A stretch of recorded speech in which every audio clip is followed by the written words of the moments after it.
Hi teachers all over the world. Today I'm here to address some problems, some challenges that you as a yoga teacher are gonna face during your career, guaranteed. So first of all, if you are teaching to women between 30 and 40 years old, you must know that a big percentage of your students will be pregnant one day. For this reason, my suggestion for you today is to think about the possibility to learn prenatal yoga, postnatal yoga, and mom and baby yoga.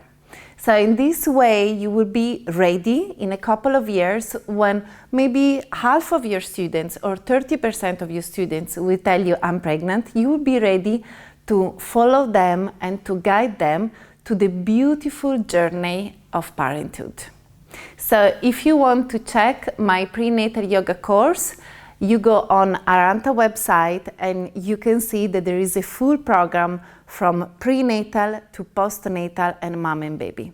In this way, you will be able to cover the full aspect of prenatal yoga, and you will be able to stay close to your mom, to your students in this beautiful journey.